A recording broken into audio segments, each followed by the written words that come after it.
আওয়ামী লীগের মতোই মধ্যমপন্থা একটা দল বানানোর চেষ্টা করে।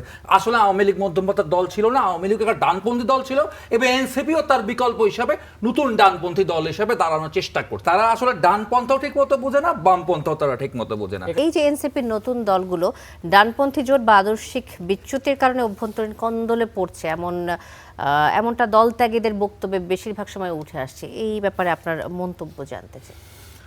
আসলে এটা এত দেরিতে কেন?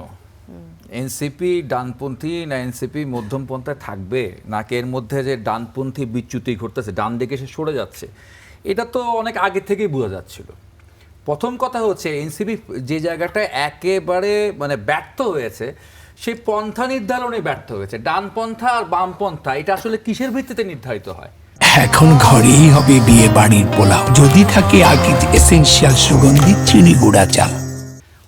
আপনার অর্থনৈতিক মতবাদের ভিত্তিতে নির্ধারিত হয়। তো এনসিপি তো নিঃসন্দেহে একটা ডানপন্থী দল, কারণ তিনি তো এই নিউ লিবারাল ইকোনমিকে এনসিপি গ্রহণ করেছে। পুঁজিবাদী অর্থনীতির বিরুদ্ধে তাদের কোনো কথাবার্তা নাই আর কি।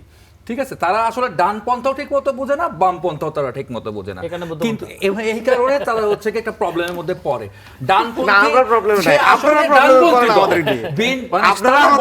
গর্ব করা উচিত হচ্ছে এনসিপি যে আমরা ডানপন্থী দল, কিন্তু তারা আওয়ামী লীগের মতো সবাইকে নিয়ে চলতে চায় আর কি। আওয়ামী লীগ হচ্ছে একটা মধ্যপন্থা দলের সবচেয়ে বড় উদাহরণ।